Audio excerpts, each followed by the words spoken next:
Merci Seigneur pour ta parole, merci pour la lecture. Amen. Donc, depuis un moment, c'est le texte que nous étudions. La sémence, c'est la parole de Dieu au verset 8. Jésus nous a enseigné une parabole, la parabole du sémeur. Parce que pour Jésus, la parole est une sémence.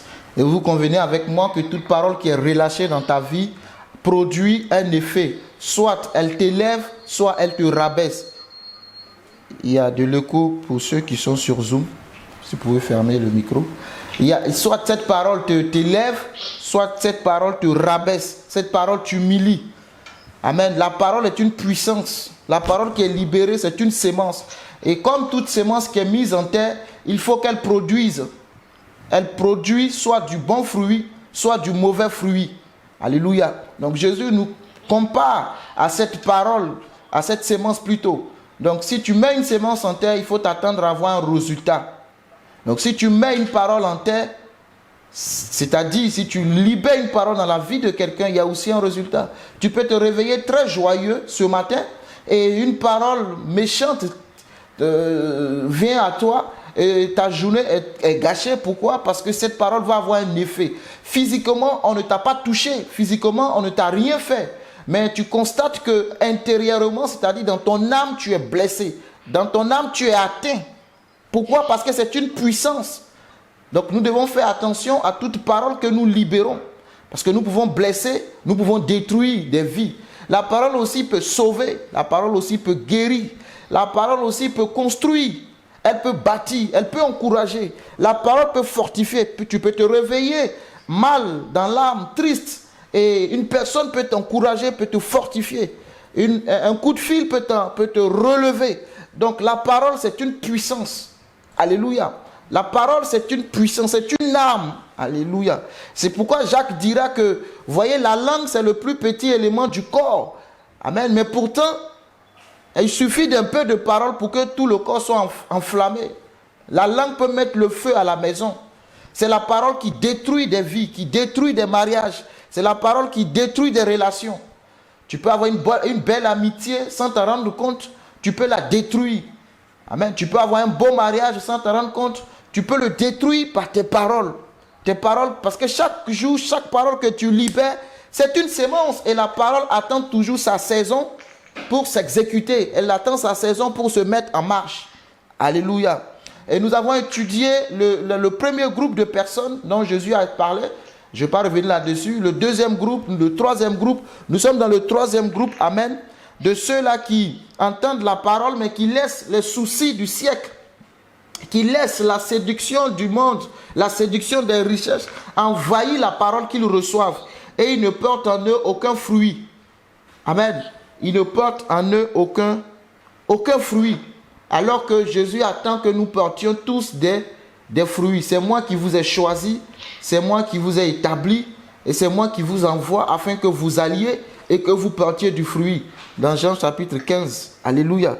C'est Jésus qui nous choisit et Jésus veut que nous portions du fruit. Et pourquoi je m'attarde sur cette parabole du sémeur? Parce que toute la vie elle-même est régie par la parole. Amen. Au commencement était la parole. Quand vous lisez Jean dit au commencement était la parole. Tout commence par la parole. Quand tu rentres dans une relation, c'est par la parole. Amen. Une relation amicale, une relation amoureuse, il faut à un moment donné que quelqu'un ouvre la bouche pour parler. Vous pouvez vous apprécier, vous regarder, vous dépasser, mais un jour, il faut que quelqu'un ouvre la bouche pour dire, ma soeur, mon frère, voilà la pensée de mon cœur. Amen. C'est par la parole. Alléluia. C'est par la parole. Donc faisons très attention. La Bible dit tu dois tourner 7 fois la langue avant de libérer une parole. 7 fois. Tourne la langue une fois. Réfléchis, c'est ce que ça veut dire. Réfléchis parce que, vous savez, c'est facile de détruire. Amen. C'est facile de détruire. Mais c'est difficile de construire. Amen. C'est facile de détruire. Juste une parole et tu as brisé l'amitié. Juste une parole. Tu m'as offensé. Tu m'as fait du mal. Cette personne n'est plus mon ami à cause de ses paroles. Cette personne n'est plus mon compagnon à cause de ses paroles. Amen. Mais dans le cas chrétien, dans le corps de Christ, nous devons porter des fruits. Nous devons porter des fruits et pour porter des fruits, il faut la parole de Dieu. Dieu est indissociable de sa parole. Dieu est indissociable de sa parole. Si tu es chrétien, c'est une obligation, ce n'est pas une option. C'est une obligation d'être ami de la parole de Dieu. Romains 10, 17 dit la foi vient de ce qu'on entend et ce qu'on entend vient de la parole de Christ. Amen. Ce qu'on entend vient de la parole de Dieu. Donc, tu ne peux pas être chrétien et ne pas être constamment dans les Écritures, en méditation constante des Écritures. Ce n'est pas possible. Tu ne vas pas grandir. Tu ne vas pas mûrir. Tu seras un chrétien, mais tu ne connaîtras pas les choses spirituelles. Parce que les choses spirituelles se trouvent dans la parole de Dieu, qui sont révélées par le Saint-Esprit. Et la Bible dit que l'épée de l'Esprit, c'est la parole de Dieu, dans Éphésiens 6. Et l'épée de l'Esprit, c'est la parole de Dieu. Donc même quand tu veux combattre le diable, tu as besoin de la parole de Dieu. Alléluia. Nous avons besoin de la parole de Dieu à tous les niveaux. Même quand tu vas au mariage devant le maire te donne le micro pour que tu dises des paroles à ton bien-aimé ou à ta bien-aimée. Pourquoi? Parce qu'il faut que tu déclares publiquement, que tu scelles, que le monde des ténèbres enregistre, que le monde de Dieu enregistre, que les hommes aussi enregistrent. Que c'est pour le meilleur et pour le pire. Donc quand tu as accepté Jésus, c'est aussi pareil. Mais quand le pire arrive, que Dieu nous aide, alléluia, à ne pas abandonner quand le pire arrive. Amen. Le troisième groupe, ceux qui entendent la parole et qui laissent les soucis du siècle, les richesses et les plaisirs de la vie étouffer la parole. Ils entendent la parole et ils laissent les soucis, les plaisirs de ce monde. J'ai expliqué la fois dernière que la richesse n'est pas une mauvaise chose, c'est une très très bonne chose. La richesse vient de Dieu, c'est lui l'auteur de la richesse. Le diable s'est accaparé de la richesse dans ce monde, faisant croire aux hommes que c'est lui. Pour être riche, il faut venir l'adorer. Pour être riche, il faut faire des sacrifices. Pour être riche, il faut faire des alliances. Pour être riche, il faut faire ci, il faut faire ça. Non. Le diable est un voleur. Le diable vient pour égorger, détruire. C'est un voleur. Jean chapitre 10. Et la cupidité, l'envie, amen. L'envie de réussir, d'avoir assez, peut te faire rater le chemin de la vie. Parce que tu veux emmagasiner, tu veux avoir. Mais en Christ Jésus, tu peux rester fidèle et avoir de l'abondance. Tu n'as pas besoin de te compromettre avec les choses du diable pour être dans la bénédiction. Le diable, c'est un usurpateur. C'est quelqu'un qui photocopie. Merci Saint-Esprit. Le diable, c'est lui qui fait les faux billets. Si je veux faire une comparaison. Amen. Il y a les vrais billets de banque, il y a aussi les faux billets de banque. Le chemin qui mène à la vie éternelle, il est mince et resserré. Il est étroit. Mais le chemin qui emmène à la perdition, il est large et spacieux. C'est l'autoroute. Mais ce chemin-là nous amène dans la ruine. Amen. Parce que quand nous sommes riches et que nous n'avons pas Jésus-Christ comme base, comme socle, Jésus-Christ comme racine, Jésus-Christ comme pilier de notre abondance, notre cœur s'éloignera de lui. Notre cœur ira ailleurs. Amen. Notre cœur ne restera pas entier à Christ. Non, c'est compliqué. Pourquoi? Parce que l'argent, quand on parle de richesse dans ce monde, on parle beaucoup de l'argent. C'est vrai que la richesse, ce n'est pas seulement l'argent. Parce que l'argent est au quatrième à la 4e position quand on parle de richesse. Vous voyez, l'argent, les billets de banque, les monnaies que vous avez, ce n'est pas la première richesse. Non. Amen. Mais quand on parle aujourd'hui de richesse, tout le monde a les yeux braqués sur l'argent. Donc on va parler de l'argent. Alors que la Bible dit qu'on ne peut pas servir 2 maîtres. Soit tu sers Dieu ou tu sers maman. Or,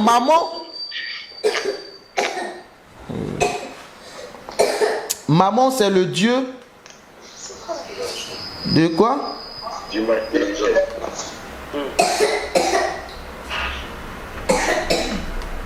C'est le Dieu de l'argent. Amen. Et on va étudier un texte, un cas pratique dans la Bible. Vous ne pouvez pas servir 2 maîtres. Soit vous servez Dieu, soit vous servez maman. Tu dois te servir de l'argent. L'argent ne doit pas te servir.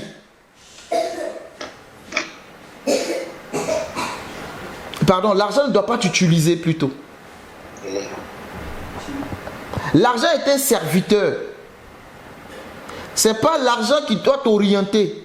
Ce n'est pas l'argent qui doit orienter tout ce que tu fais. Mais c'est toi qui orientes tout et l'argent suit. Amen. Amen. C'est toi qui décides.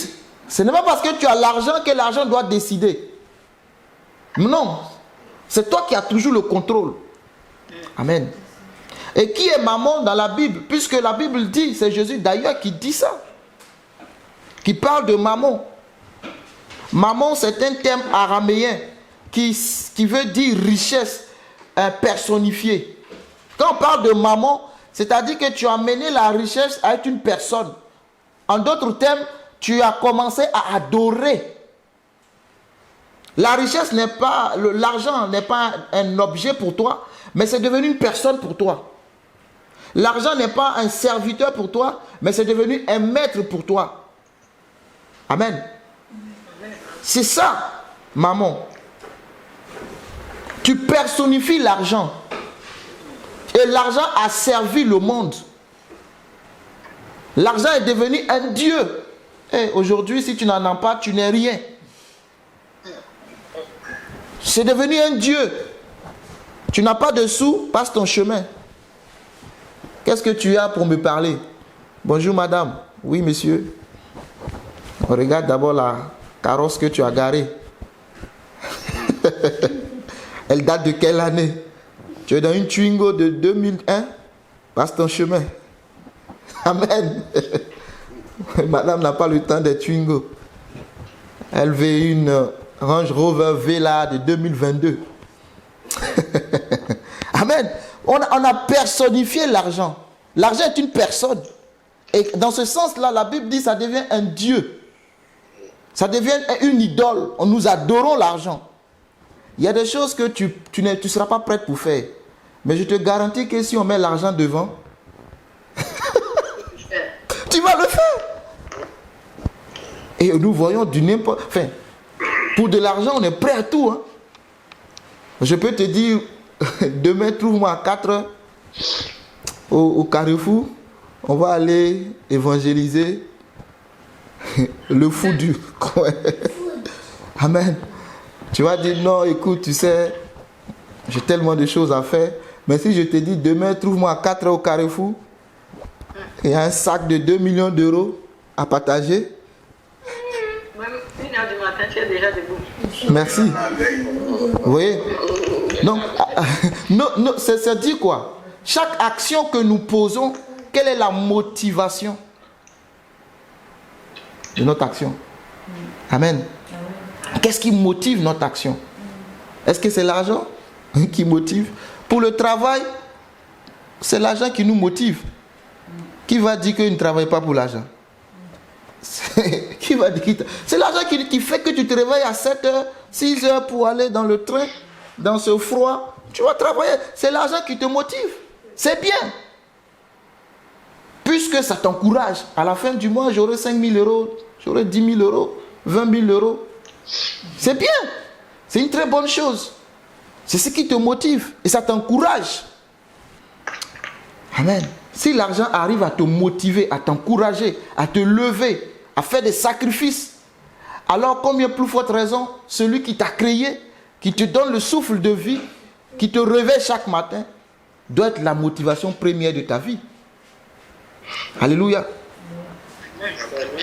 L'argent, c'est maman, c'est une divinité, comme je te l'ai dit, qui personnifie la richesse et l'avarice. Dans le Nouveau Testament, on va lire un texte. Amen. C'est la personnification de la richesse, de l'appât du gain. Les avares, l'avare de Molière, si tu l'as lu. Amen. Tu es avare, tu en as, mais ta main est dure. Pour que ton billet de banque tombe dans la poche de quelqu'un, c'est très difficile. Et le nom maman vient de mamonas, mamonas en grec, qui veut dire trésor, richesse personnifiée. C'est la même chose que j'explique depuis le début. Amen. Donc si tu arrives au stade de maman, c'est qu'il est devenu ton Dieu. Alors que l'argent doit être ton serviteur. Tu n'as pas le temps pour adorer Dieu. Du lundi au lundi, tu fais que des affaires. Du lundi au lundi, tu n'as pas le temps pour servir Dieu. Tu n'as pas le temps pour prier Dieu. Tu es tout le temps en train de traiter l'argent. L'argent seulement. Non, c'est bien, mais que cela ne soit pas le conducteur de ta vie. Donc, c'est dans Matthieu 6, 24, il dit, nul ne peut servir deux maîtres, car ou il haïra l'un et aimera l'autre, ou il s'attachera à l'un et méprisera l'autre. Vous ne pouvez servir Dieu et maman. C'est Jésus qui parle.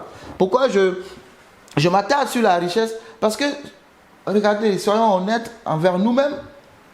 La Bible dit que ce sont les séductions des richesses et les plaisirs de la vie qui nous éloignent de la parole. Mais en grande partie, c'est quoi? C'est l'argent. Parce que le pauvre, quand il n'a pas, quel plaisir de la vie il peut manifester? Je pose la question. Un pauvre, dites-moi. Quelqu'un qui n'a pas les sous, quel plaisir de la vie? Comment lui peut jouir de la vie comme le riche pourrait décider? Je me lève, j'ai mon yacht, j'ai mon hélicoptère, j'appelle mon chauffeur, il me conduit à l'aéroport, je prends mon jet, mon yacht m'attend aux Bahamas, je sais pas moi, sur les îles Caraïbes, et il y a 5 filles qui m'attendent dans le yacht. Vous voyez? C'est facile. Pourquoi? Parce qu'il y a les sous. Quand il y a les sous, les choses, les plaisirs de la vie sont très faciles. Tu peux convoquer 6, 7 filles chez toi à la maison, ça va venir. Chacun aura une enveloppe de 5 000 € au petit matin. Mais le pauvre, est-ce que lui peut se permettre toutes ces choses-là? Non. Il n'a pas. Comment est-ce qu'il va faire? Non. Déjà, il lutte pour avoir le premier petit déjeuner au matin là pour ses enfants. Il ne pense même pas à ces choses-là. Et la Bible dit que l'argent est la racine de tous les maux. Donc c'est pour cela que moi je m'attarde sur ça. Si cette question-là, on l'a bien assimilée, on l'a bien traitée, écoute, l'abondance dans laquelle Dieu va t'introduire, parce que moi je crois à l'abondance et je crois que Dieu peut t'introduire dans l'abondance. Je crois en ça, que Dieu peut te bénir aussi riche comme il a fait Salomon. Je crois en ça, que Dieu peut te mettre au large, que tu deviennes une source de bénédiction. Je crois en ça. Je crois en un Dieu qui donne au-delà de ce que nous pensons ou imaginons. Je crois en ça. Si tu ne crois pas, ça n'engage que toi. Mais je crois en ça. Je crois que Dieu peut te donner même ce que tu n'as pas s'aimer pour avoir. Dieu peut t'appeler des richesses. Je crois en ça. Amen. Je crois en un Dieu qui fait des virements bancaires inattendus. Je crois en ça. Quand je dis c'est une personne qui me sourit, que Dieu t'envoie des virements bancaires au nom de Jésus-Christ. Alléluia. Je crois en un Dieu de la provision divine. Un Dieu qui, quand vous criez à lui, il envoie la manne en abondance. Il envoie la nourriture en abondance. Amen. Je crois en un Dieu qui aujourd'hui c'est la famine, mais demain amène l'abondance. Vous pouvez lire ça avec le prophète Élisée. Il a dit demain Dieu va faire. Et il y a un incrédule à côté qui a dit quel Dieu va faire quoi? Même si Dieu ouvrait les fenêtres des cieux, de pareilles choses n'arriveront pas. Ça c'est ton problème. Mais les choses sont arrivées.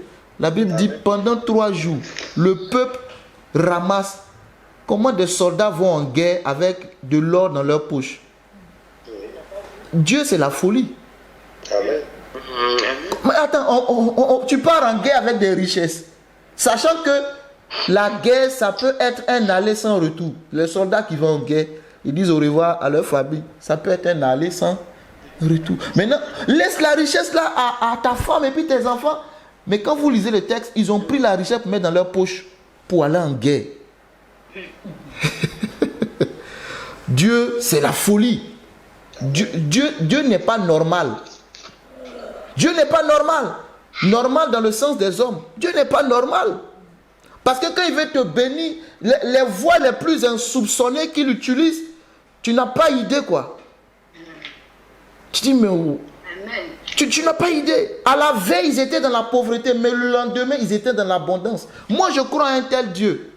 Vous voyez? C'est pour cela que je traite cette question-là. Parce que l'argent enfle facilement.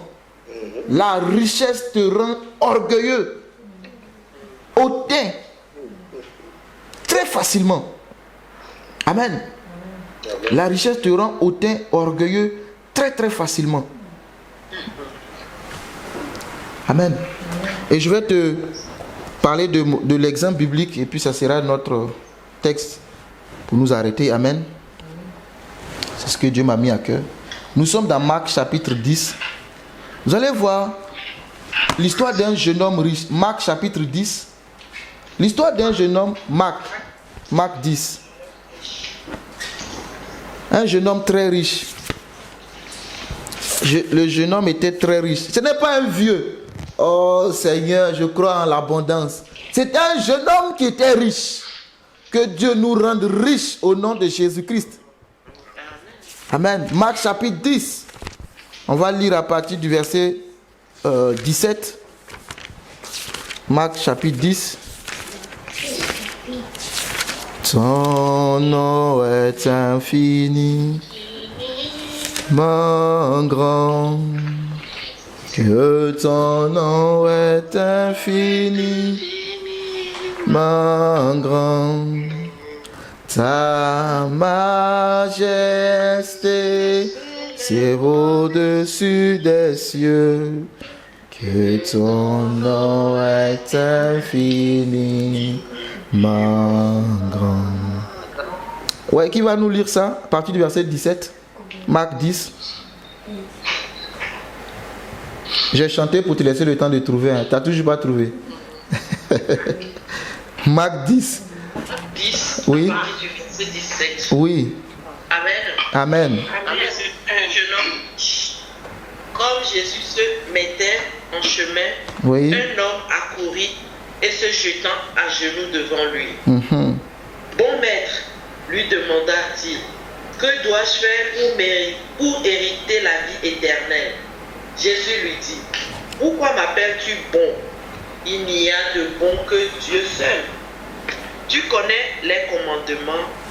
Tu ne commettras point d'adultère, tu ne tueras point, tu ne déroberas point, tu ne diras point de faux témoignages, tu ne feras tort à personne. Honore ton père et ta mère. Il lui répondit, Maître, j'ai observé toutes ces choses dès ma jeunesse. Jésus l'ayant regardé, l'aima et lui dit, il te manque une chose.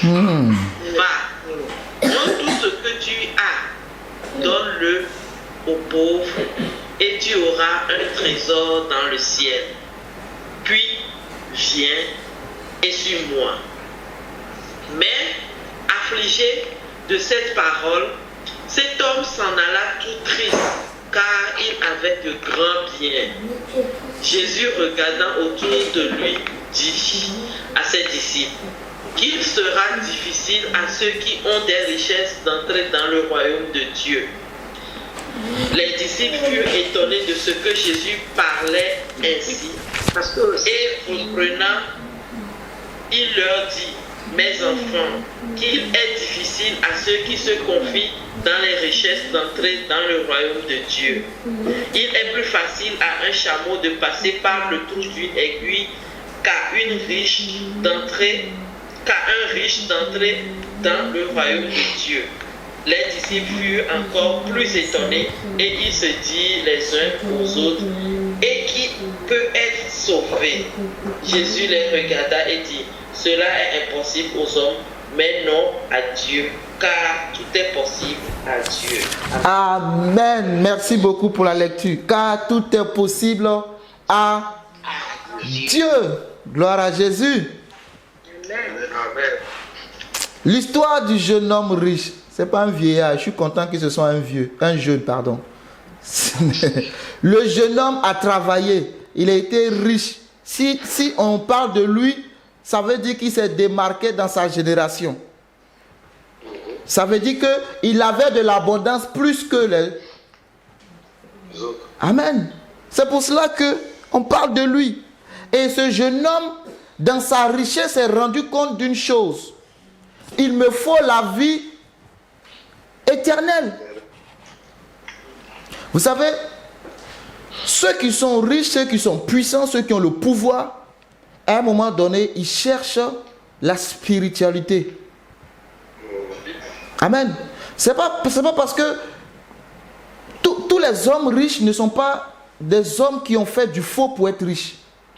Tous les hommes riches ne sont pas des hommes, je reste dans le monde, je parle dans le monde en général, ce n'est pas des hommes qui ont forcément fait des sacrifices ou des alliances avec le diable pour être riches, non. Il y a de ceux-là qui aiment la facilité, qui en apparence est facile, parce que le diable ne donne jamais gratuitement. Mais il y a de ceux-là qui ont construit des empires, qui ont bâti des entreprises, qui ont travaillé, qui ont sué et qui méritent leur richesse. Je pense que c'est le cas de ce jeune homme. Pourquoi je le dis? Parce que ce jeune homme a observé la loi de Dieu.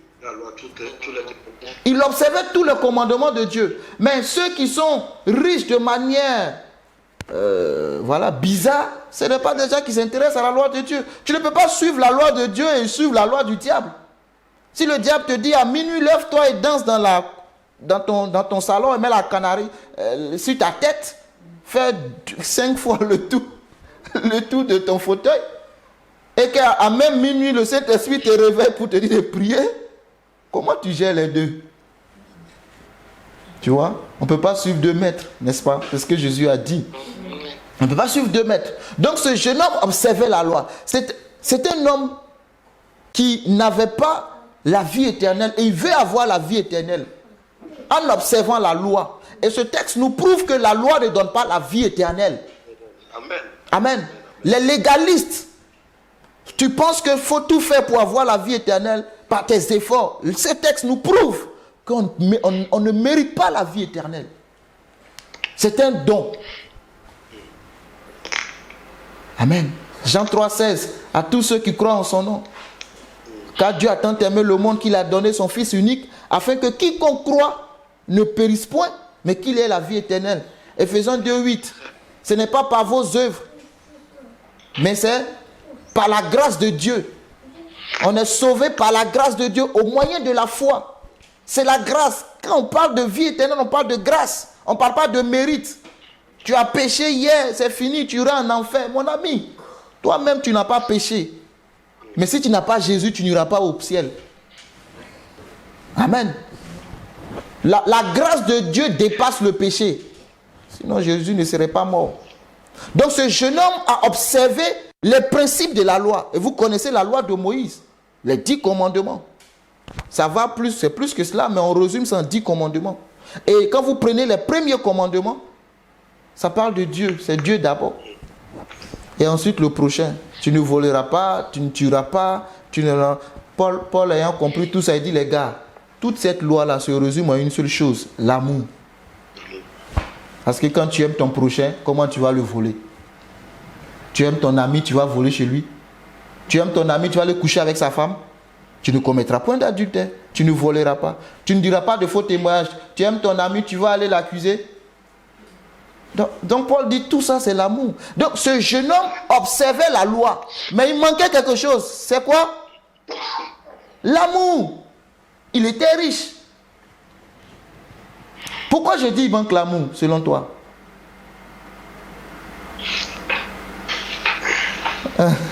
Parce que l'amour donne. Parce qu'il ne partage pas avec les autres. Il ne partage pas avec les autres. Voici le problème du gars. Alors que si tu as l'amour dans ton cœur, tu partages tes 10 euros avec quelqu'un, tu partages ton vêtement avec quelqu'un, tu partages ta nourriture avec quelqu'un, tu partages ton pain avec quelqu'un. Tu donnes de ta subsistance à une autre personne. Ésaïe 58.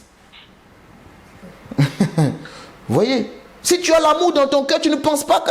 Et ce monsieur était riche, c'est normal. Écoutez, il a travaillé. Quand lui travaille, toi tu dors. Quand lui se lève très tôt le matin pour aller travailler, pour emmagasiner, toi tu ronfles. Et tu veux qu'il te partage ses biens. Dans le monde, ce n'est pas normal. C'est illogique. Lui passe son temps à aller travailler. Mais toi, tu passes ton temps à te balader. Et tu veux qu'il te bénisse. Non. Tu me dirais, il est méchant, mais c'est son argent. Mais quand on rentre dans le royaume de Dieu, ce n'est plus normal ce comportement.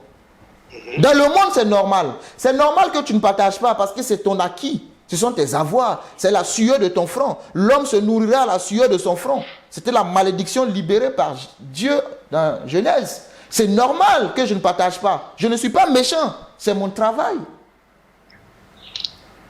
Si j'ai eu 10 000 euros, c'est mon argent. Je fais ce que je veux avec. Mais une fois qu'on met le pied dans le royaume, c'est fini. C'est fini. Et c'est là le bas blesse. C'est fini. Une fois qu'on met le pied dans le royaume, c'est fini. Dieu dit, partage. Donc ce jeune homme arrive, il dit, qu'est-ce que je dois faire pour avoir la vie éternelle? Il dit, bon maître, j'aime trop ce gars. Qu'est-ce que je dois faire pour avoir la vie éternelle? Et Jésus dit, il n'y a de bon que Dieu seul. Donc Jésus ici n'est pas Dieu, quoi. Jésus n'est pas Dieu. Jésus n'est pas Dieu. Jésus là c'est un homme. Jésus c'est homme. Jésus n'est pas Dieu. Jésus c'est homme. Oui. Dieu c'est Christ. Ah oui. Dieu c'est Christ. Jésus Christ. Christ c'est lui Dieu. Là c'est Jésus 100% homme. Il dit moi ici je ne suis pas Dieu. Écoute, il n'y a de bon que Dieu seul. Jésus n'est pas Dieu. Si tu dis Jésus simplement, ce n'est pas Dieu. Tu es obligé d'ajouter Christ. Tu ne mets pas Christ, ça ne marche pas. Donc tu pries au nom de Jésus-Christ. Si c'est Jésus, c'est l'homme. Amen. Mais l'homme rempli de l'Esprit. C'est ça, de l'Esprit Saint. Amen. Donc, qu'est-ce que je dois faire pour avoir la vie éternelle? Il dit, verset 19, tu connais le commandement, tu ne commettras point d'adultère, tu ne tueras point, tu ne déroberas point, tu ne diras point de faux témoignages, tu ne feras tort à personne, honore ton père et ta mère. Jésus n'a pas commencé par le premier, il a dit. Le monsieur a répondu, il dit, maître, j'ai observé toutes ces choses dès ma jeunesse. Oh Seigneur, merci. J'ai observé toutes ces choses dès ma jeunesse. Ça veut dire que là où il est né, on a appris à ce monsieur les valeurs de la loi. On a enseigné à ce monsieur. La Bible dit d'enseigner à tes enfants, dès le bas âge, la voie de l'Éternel, afin qu'en grandissant, ils ne se détournent pas. Donc ce monsieur, c'était un homme de la loi, qui croyait en la loi et qui est devenu riche. Voici encore une preuve que Dieu bénit. Et la Bible me dit que, qu'est-ce que Jésus va faire après cette déclaration? Jésus, l'ayant regardé, l'aima. Jésus n'a pas détesté l'homme de la loi. Il n'a pas dit, moi c'est la loi, vous c'est la grâce. Comme il y a certains qui prêchent la grâce, il y a certains qui prêchent la loi et ça t'envoie des flèches. Non, mon ami, il faut amener celui de la loi à comprendre le principe de la grâce. Amen. Jésus a aimé le monsieur. Jésus regarda ce jeune homme et Jésus l'aima. Ça veut dire que peu importe là où tu es, Jésus t'aime. Amen. Jésus savait que c'était un gars qui ne partageait pas, mais Jésus l'aimait. Toi, tu choisis les gens pour aimer. Tu choisis les gens qui te donnent. Comme il m'a donné 100 euros, je vais l'appeler prendre des nouvelles. Parce que hier, il t'a donné 100 euros. Tu ne l'as jamais appelé, mais parce qu'il t'a donné 100 euros, tu commences à l'appeler un peu.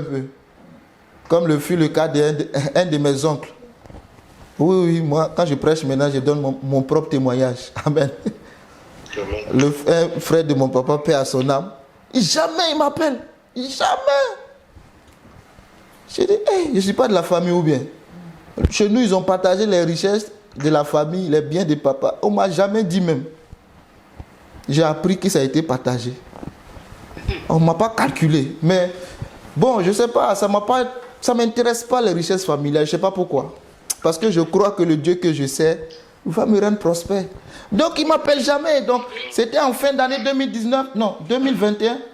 Je dis, bon, je vais faire du bien à mes parents. Donc, j'envoyais un peu d'argent à chaque personne. Et je vous assure que depuis lors, l'oncle m'appelle tout le temps. Il me dit que moi... Bienvenue. Il dit, appelle-moi. Hein? Faut m'appeler, tu m'appelles plus là, appelle-moi. Hein? L'oncle m'appelle, j'ai dit, l'oncle, ça fait des années-lumière même. Il ne sait même pas où je vis. Il commence à m'appeler. Qu'est-ce que le motive? Soyons honnêtes, c'est parce qu'il a eu des sous. Il s'est dit qu'en l'appelant, il va se rappeler de moi encore pour envoyer des sous. Amen. Vous voyez, c'est ça. Qu'est-ce qui motive? C'est l'argent, soyons clairs. L'argent fait des amis. Des faux, finalement. Ce n'est pas des vraies amitiés. L'argent attire l'amitié. Mais quand tu redescendras dans le trou, on verra. Si tes amis d'hier seront tes amis d'aujourd'hui. Ils vont tous disparaître. Amen. Vous voyez? Donc, ce monsieur, Jésus l'aimait, malgré qu'il ne partage pas dans son village, il ne partage pas dans sa ville. Jésus l'aimait. Peu importe le cas de ta vie, Jésus t'aime. Tu es tombé hier, Jésus t'aime. Tu vas tomber demain, Jésus t'aime. Amen. Tu es méchant, Jésus t'aime. Tu es gentil, Jésus t'aime. Jésus, son amour est inconditionnel. Jésus n'aime pas parce que tu as fait quelque chose. Jésus t'aime comme ça. Sinon, il ne serait pas mort à la croix. Qu'est-ce qu'on a fait pour qu'il meure à la croix? Pour lui, rien du tout. Jésus nous aime comme ça. Et ça, c'est difficile quand tu es un homme de la loi de comprendre ces principes-là.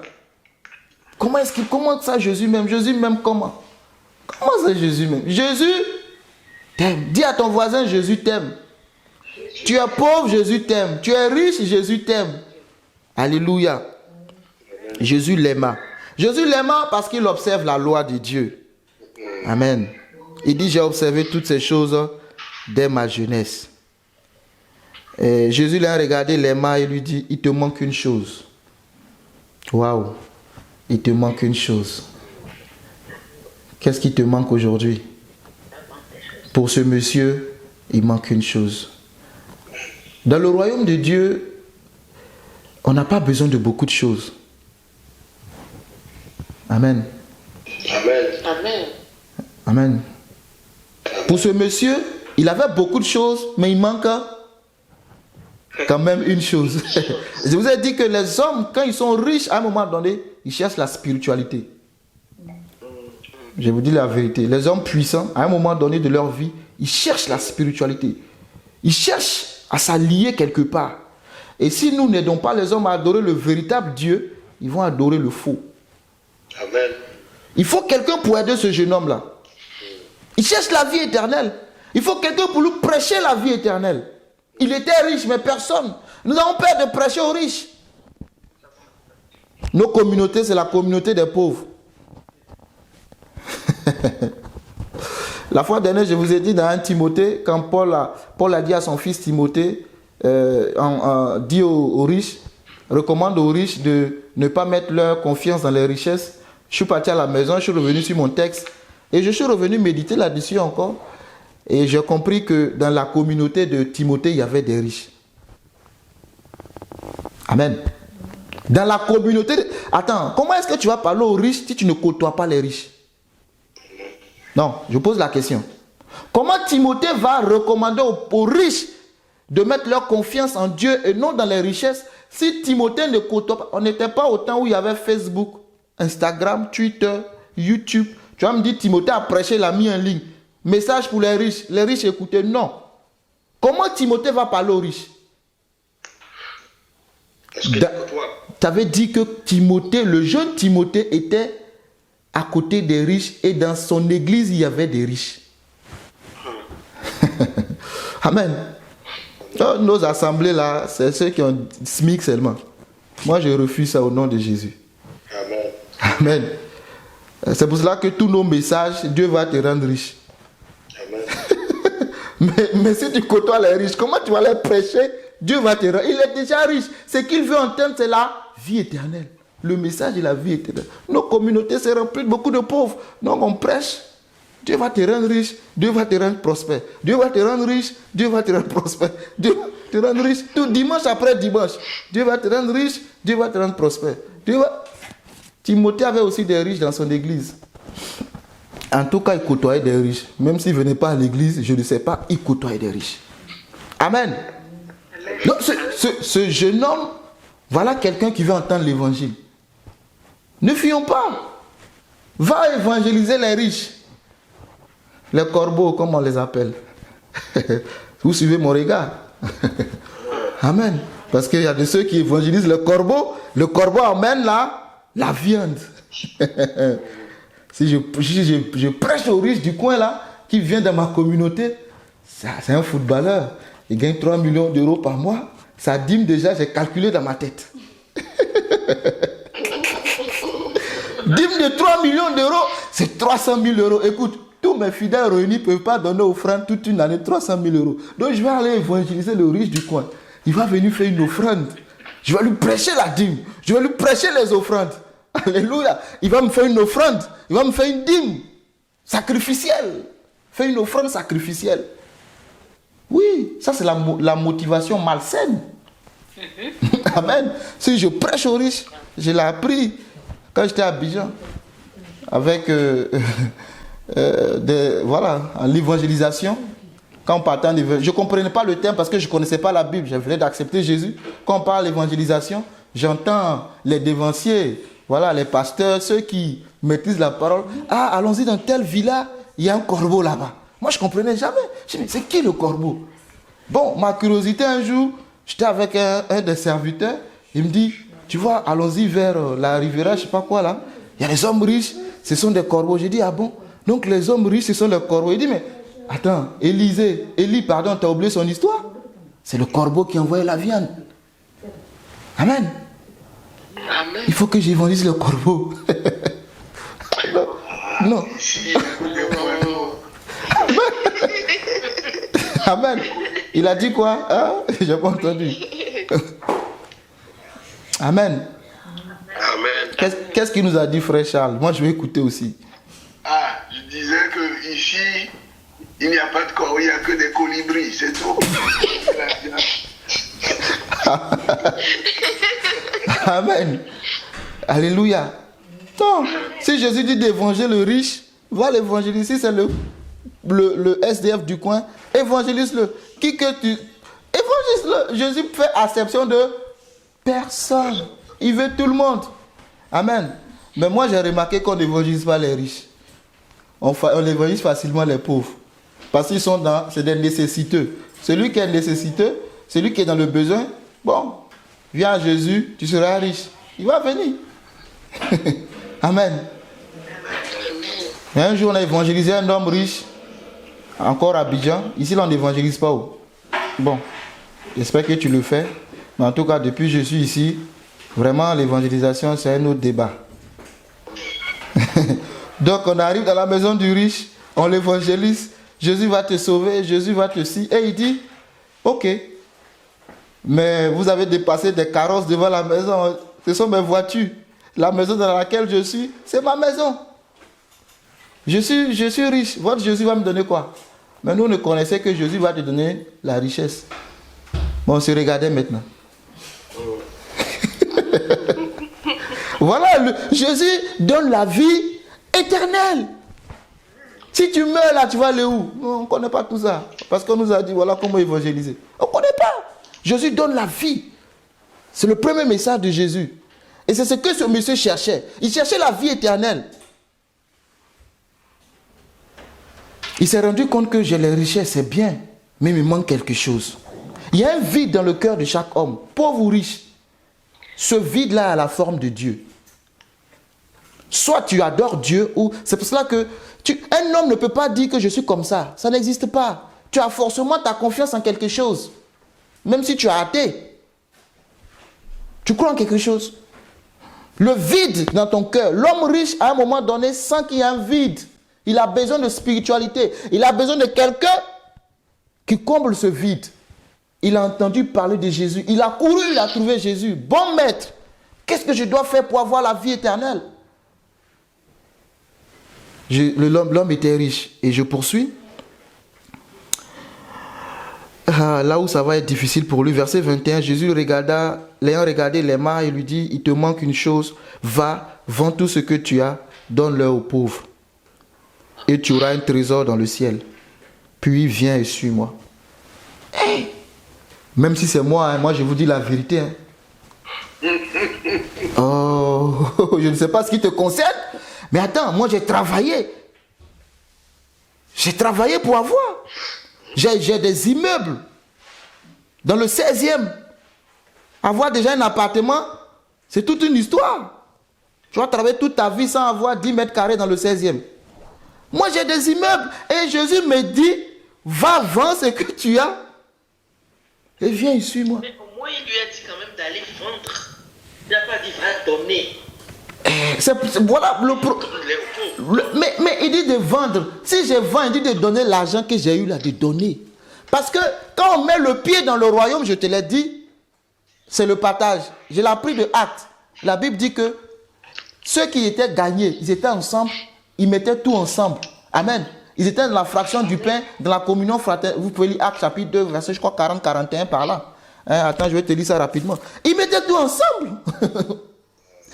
Alléluia. Va, vends-les, donne aux pauvres. Jésus, ton affaire est trop compliquée. On nous a enseigné la loi. De suivre les 10 commandements de Moïse, on va être sauvé.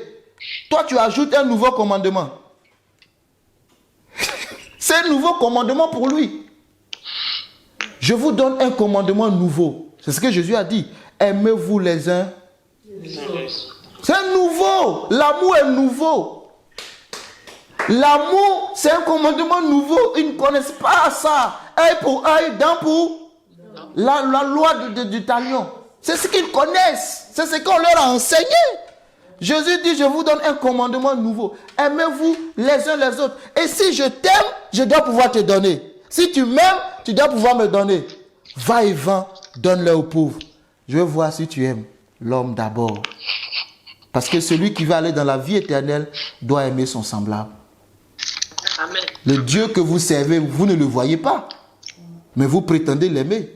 Alors que vous détestez ceux que vous voyez tous les jours, que vous côtoyez, que vous dépassez. Dans les trains, dans le métro, dans les gares. Vous les trouvez sales. N'est-ce pas? Jésus dit de l'aimer. Va et vends. Seigneur, je ne peux pas vendre mes appartements du 16e. Ce n'est pas possible. Ce commandement est nouveau pour moi. Va et vends et suis-moi. C'est trop... Il s'arrête là et dit, ah, donc Moïse nous a dit ça, ça, ça. Et lui, tout ce que je fais toute ma jeunesse, c'est zéro. C'est zéro. Ça ne compte pas. Tu ne tueras pas, tu ne voleras pas, c'est zéro. Jésus, mais j'ai passé toute ma jeunesse. Il dit, je te donne un commandement nouveau. Aimez-vous les uns les autres. Maintenant, il va les vendre. J'espère qu'il ne fera pas comme Ananias Saphira. Il va les vendre. Posons-nous la question, qu'est-ce que nous devons vendre pour nous? Il faut toujours amener les textes à toi. Hein? Il y a 2 jours de cela, cette pensée me vient beaucoup à l'esprit. Si tu ne donnes pas tes 10 euros dans les 100 euros, tu ne donneras pas tes 100 000 dans les 1 million. J'ai dit, Seigneur, qu'est-ce que tu veux me dire? Amen. Ananias et Saphira, Actes chapitre 5, dont parle Emefa. Ils ont vendu, ils ont gardé une partie. Et au moins, ils ont vendu. Ils ont gardé une partie. Mais ce jeune homme, regardez, ce jeune homme, vous savez, quand vous lisez ce texte, le problème, Jésus, ce n'est pas qu'il veut prendre les richesses de ce jeune homme. Hein. Non, allez-y plus en profondeur. C'est pas qu'il veut prendre les richesses du jeune homme. Non, non, non, non. C'est pas. Jésus veut voir quelque chose. Et c'est ce qu'on va voir. Amen. Je voulais te lire Acte, c'est ça? Mais où je te lis pas, tu peux lire, non? Acte 2. Je peux compter sur toi. Tu me réponds pas. Je veux utiliser les références. Hein? Il est quelle heure? Ah, l'heure passe vite. Hein? Acte 2. Omer, tu es là dans la place. Tu me déranges, hein, Omer. Quand tu es là, tu me déranges. Oui. J'ai vu dans ta prédication. Oui. Je me suis dit, ça c'est un truc. Moïse a prêché la loi, mais Moïse n'a pas ajouté la côté des pauvres par rapport à ce que Jésus, lui, il a prêché aussi pour les pauvres. Amen. Parce que Moïse, c'est la loi, parce que tous les Israélites à l'époque, ils sont riches. Ils ont de l'or, ils ont tout. Oui, oui, je suis d'accord. Riches de l'Égypte. Je suis d'accord, mais même au temps de Moïse, il y a aussi eu des pauvres. Parce que quand vous lisez la loi de Moïse, regardez quand Jésus est né, quand tu nais pour faire la circoncision, pour faire la présentation, il faut envoyer des offrandes. Et la loi en a parlé. Pour les pauvres, quel type d'offrande envoyer? Des tout-euros. Amen. Donc il y avait, c'était que la loi de Moïse, elle concerne aussi les pauvres en fait. Mais elle n'est pas traitée, ils ne sont pas traités de la même manière que les riches. Pour être plus simple, si tu es riche que tu pêches, pour paraphraser comme ça, toi, Charles, comme tu es riche, envoie-nous un bœuf. Maintenant, Joseph, comme lui, les pauvres, envoie un poulet. Le prix d'un bœuf, ce n'est pas le prix d'un poulet. Maintenant, quand Jésus, lui, vient pour régler tout ça, il paye pour tout le monde le prix de son sang. Vous avez été racheté à un grand prix. Le prix du sang de Jésus-Christ. Donc, le pauvre a la même valeur que le riche devant Dieu. Il ne fait pas de différence. Nous tous, nous sommes pareils. Le salut de Jésus-Christ, pour le pauvre, n'est pas plus élevé que le riche. Non. Tous, si nous croyons, nous avons la vie éternelle. Amen. Il n'y a pas de différence. Non. C'est pour cela que quand on rentre, je dis dans le royaume, quand on rentre à l'église, on ne met pas les riches devant et les pauvres derrière. Si le riche est venu en retard, qu'il s'asseye derrière. On traite les riches et puis les pauvres sont là et regardent. Oh, lui, c'est un homme riche. Et le riche vient en retard. Quand le riche rentre, il a sa place. Quand le riche rentre, il est en retard. Le culte commence à 11h. Il est venu à 11h45. On déloge le pauvre qui est devant, qui est venu à 8h. On le met derrière. Et puis, on arrête la prédication pour dire, ah, Charles vient de rentrer dans la place. Est-ce qu'on peut applaudir le Seigneur pour la vie de Charles qui vient de rentrer? Ah, c'est du Luc 14, 7 à 14. Amen. Merci pour les références. Hein? On va vous mettre les riches devant. Pourquoi? Parce que quand l'heure de la dîme, les offrandes arrivent, il ne faut pas que le riche soit trop loin. Il risque de partir avec son argent. Il faut le mettre à côté du panier. Mets-le à côté du panier. Il va donner. Il va donner. Je prie que nous tous, que Dieu te donne dans l'abondance au nom de Jésus. Amen. Amen. Il te donne l'abondance. Nous tous, nous sommes semblables. Quand tu rentres, même si tu es le président de la République, ça peut choquer. Même si tu es le président de la République, que tu es chrétien, que tu arrives à l'église, tu es semblable à celui qui nettoie. Si tu arrives en retard, bon, on dirait que c'est le président. C'est pas ça. Il faut lui donner le fauteuil devant. Mon ami, ici, là, tu n'es pas président. Le président ici, c'est Jésus. Amen. Toi, tu n'es pas président où ça? Tu es président dehors. Si on va dehors, on va dire, monsieur le président, on va te donner les honneurs du président. Je ne dis pas qu'il ne faut pas respecter les autorités que Dieu envoie à l'église, non. Mais ne froisse pas ceux qui n'en ont pas. Par ton comportement, c'est ça ce que je veux dire. Amen. Ne froisse pas ceux qui n'en ont pas. Et ça décourage certains. Comme quelqu'un m'a dit une fois, cette église-là, sans citer de nom, je ne peux pas aller là-bas parce qu'ils sont tous très bien habillés, ils semblent riches, des voitures. Et moi, vraiment, j'ai un seul vêtement chaque dimanche. Je dis non. Parce que c'est sa vision des choses. Ce n'est pas que Dieu ne rend pas les hommes riches à l'église, il rend riches. Mais je dis, il faut partir. Parce qu'en te frottant aux riches, Oh, tu comprends? Va, ils vont te donner les conseils. Comment ils ont fait pour être riches? Ils sont riches et ils servent Dieu. Bénis Dieu. Maintenant, va te frotter à eux. Tu te frottes tout le temps aux pauvres. Arrête aussi de te frotter trop aux pauvres. Frotte-toi un peu aux riches. Fais semblant un peu. Va te frotter aux riches un peu. Faites-vous des amitiés avec les richesses. Luc 16. Faites-vous des amitiés avec des richesses injustes.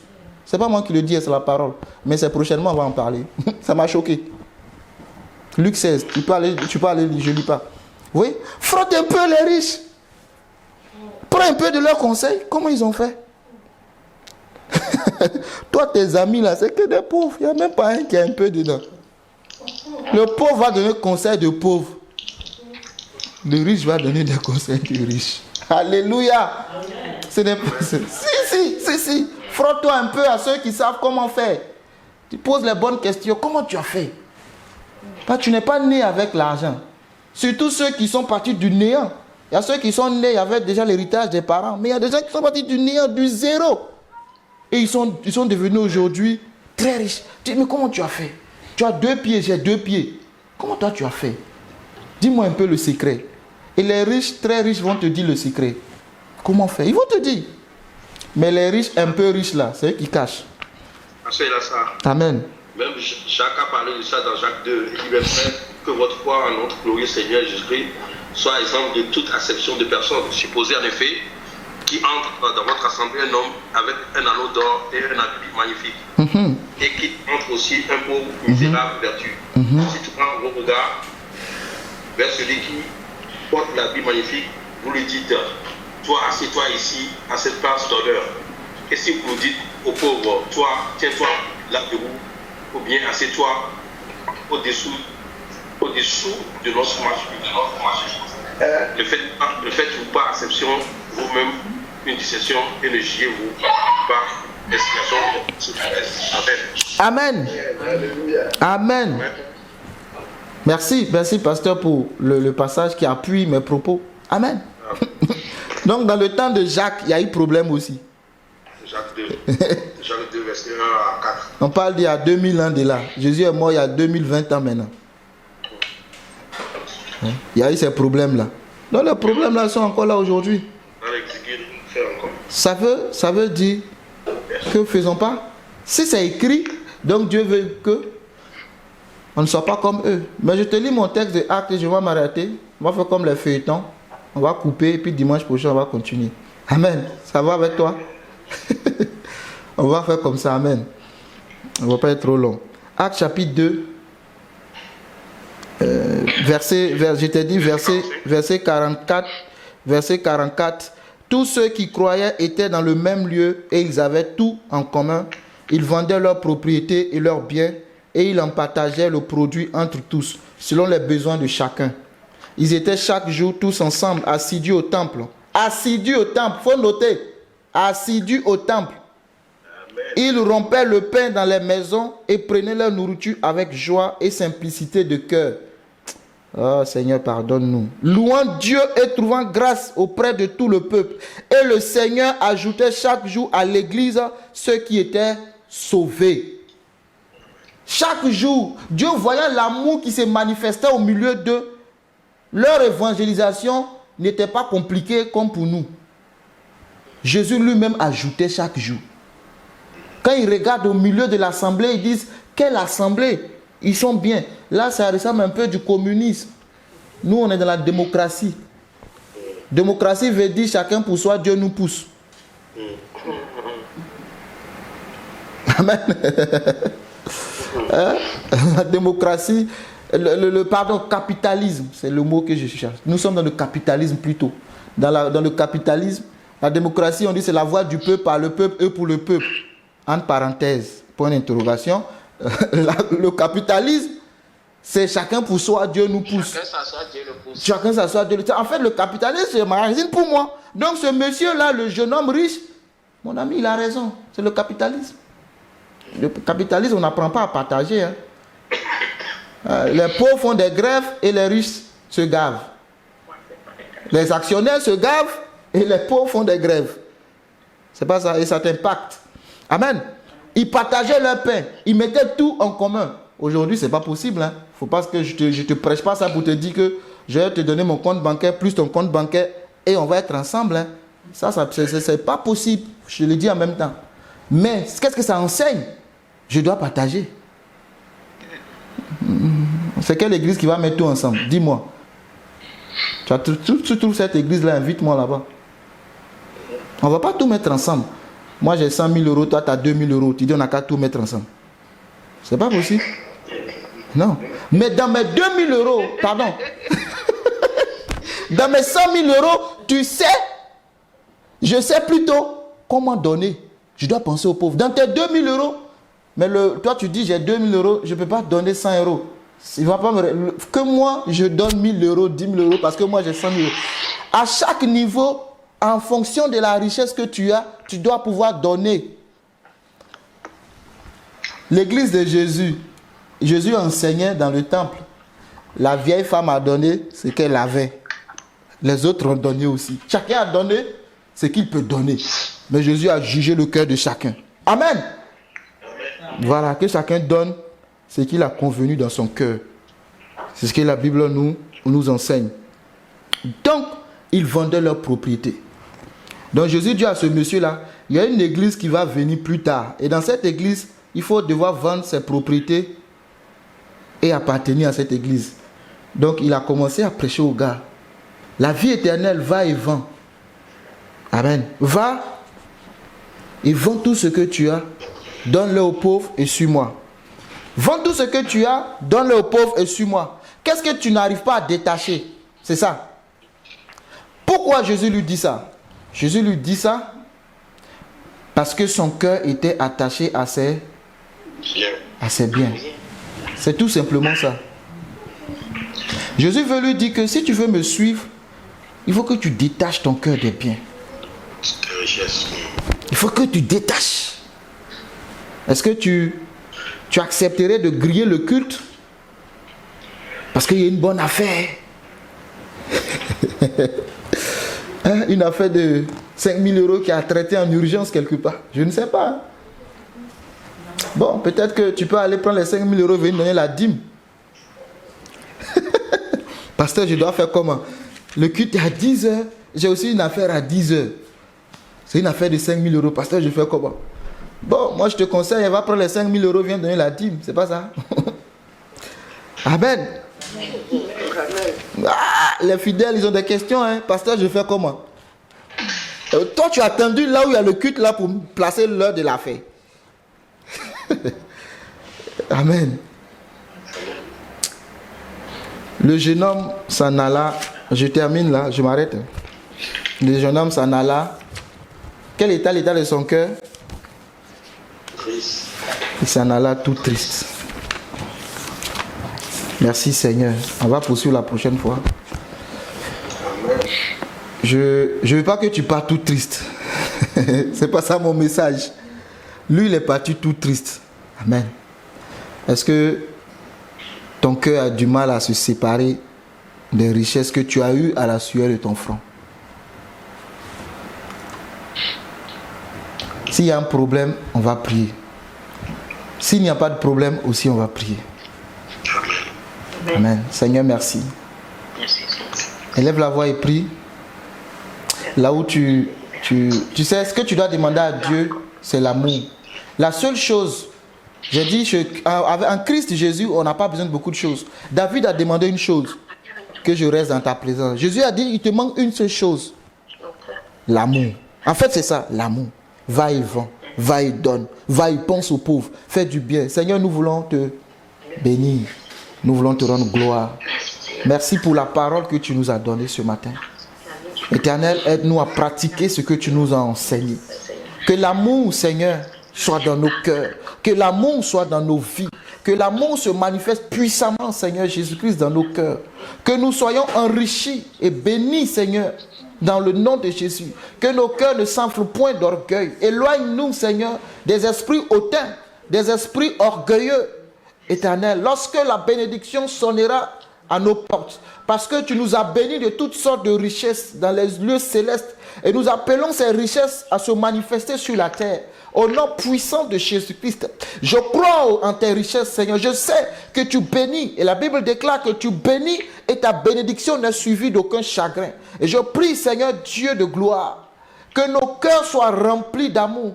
Et que nous débordions d'amour afin de partager ces richesses que tu nous donnes, Seigneur. Les richesses à ceux qui n'en ont pas, Éternel. La Bible dit que celui qui donne un verre d'eau à un plus petit, c'est à Christ qui le donne, c'est à Jésus.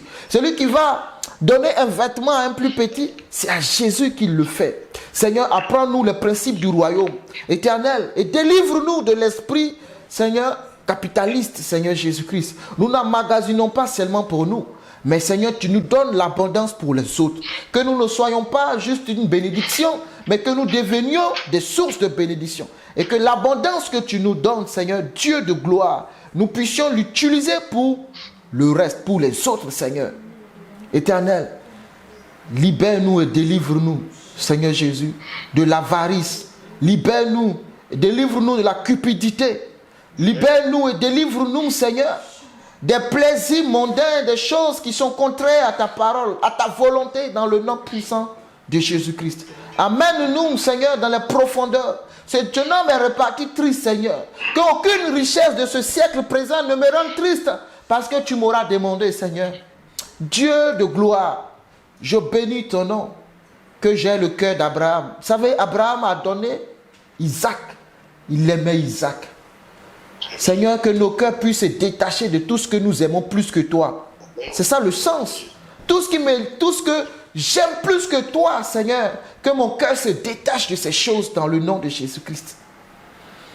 Il aimait beaucoup Isaac. Il aimait beaucoup Isaac. Mais Dieu a dit, c'est ce que je veux. Et il a donné. Seigneur, quand je te parle de ces choses, on l'utilise pour la prédication des dîmes et des offrandes. Je le dis et je le redis, Dieu te veut d'abord avant tes dîmes et tes offrandes. Amen. Alléluia. Il te veut d'abord. Amen. Quand je te le dis, c'est pour que tu penses au plus petit que toi à côté. Tu penses à la plus petite. Tu penses à celui qui n'en a pas. C'est ça d'abord. Amen. Acte nous a dit, ils mettaient tout ensemble. Et qu'est-ce qui se passait? On distribuait selon le besoin. Selon le besoin de chacun. Ah, on ne met pas tout ensemble pour une seule poche. On déposait au pied des apôtres selon le besoin de chacun. Pas selon le besoin du pasteur seul. Non, le pasteur a des besoins, c'est vrai. Mais les fidèles aussi ont des besoins. Amen. Alléluia. Et ceux qui en avaient assez, mettaient là pour qu'on redistribue. Prends le sac de riz, prends la bouteille d'huile, prends le savon. On ne dira pas, c'est Charles qui a payé. On dira, c'est la communauté qui a donné. C'est ainsi que la gloire revient à Jésus. C'est ce que Dieu veut. Chacun donne et on met ensemble. Seigneur, nous voulons être cette communauté-là. Moi, je crois en ce type de communauté. Au nom de Jésus. Où il y a l'abondance. Chacun est mis au large dans le nom puissant de Jésus. Je prie, Seigneur, introduis l'Église dans ses pensées divines. Amen. Dans le nom de Jésus-Christ. Introduis le corps de Christ à comprendre, Seigneur, les principes premiers du royaume. À ne pas se laisser séduire. Parce que la séduction des richesses est rentrée aussi dans le corps de Christ. Ce n'est pas seulement dehors. Délivre-nous et épargne-nous. Les plaisirs de la vie sont rentrés. Seigneur, aide-nous à regarder premièrement à l'amour. Je vous donne un commandement nouveau. Aimez-vous les uns les autres. Que Dieu vous bénisse abondamment. Au nom de Jésus. Amen. Amen. Merci Seigneur. Seigneur, cette semaine, nous te la recommandons et nous prions que ta faveur nous accompagne, ta bénédiction nous accompagne. La faveur d'en haut et la faveur d'en bas. La grâce du ciel, Seigneur, et la grâce de la terre. Au nom de Jésus-Christ. Seigneur, que du rocher le plus dur de nos vies sorte le miel, Seigneur. Au nom de Jésus. Que, Seigneur, mon Dieu, nous puissions jouir de l'abondance. Éternel, distingue chacun de nous, distingue ton peuple, Seigneur mon Dieu, et mène-nous au large. Tu nous as rendus prospères et riches, Éternel. Riches spirituellement, et aussi, Seigneur, la richesse spirituelle que nous avons, nous prions et l'amenons en manifestation dans nos vies, dans le nom de Jésus-Christ. Seigneur, ouvre les portes pour ceux qui cherchent du travail.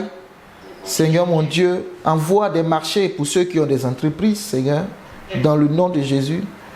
Envoie, Seigneur, de l'abondance et de la multiplication dans la vie de tout un chacun, Seigneur. Ceux qui sont dans le besoin matériel et financier, je prie que, Éternel, c'est toi qui donnes la caille dans le désert, cette caille qui est tombée, la manne qui est tombée du ciel. Je prie que la manne tombe dans leur vie par ta grâce au nom de Jésus. S'il y a le manque, Seigneur, comble ce manque et envoie l'abondance au nom puissant de Jésus. Tu as dit dans ta parole qu'il n'y ait personne dans ton peuple, Seigneur, qui prête, mais que au contraire, nous soyons de ceux qui prêtent et non ceux qui empruntent.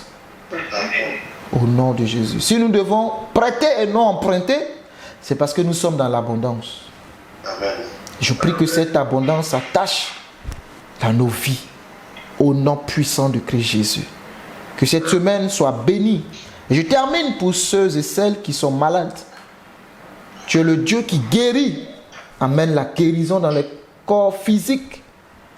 Amène la guérison dans l'âme, dans l'homme intérieur. Amène la guérison dans le spirituel. Que ceux qui sont affaiblis spirituellement, qu'ils se relèvent au nom de Jésus. Que ceux qui sont découragés dans la marche, qu'ils soient fortifiés au nom de Jésus-Christ, Seigneur. Que ceux qui sont délaissés sur le chemin, que tu envoies le bon samaritain, les relever, les soigner et les guérir. Au nom puissant de Jésus que j'ai prié. Amen. Amen. Bon dimanche. Tu es béni, toi, ta famille. Merci. Merci. Soyez bénis. Amen. Soyez bénis, passez un bon dimanche.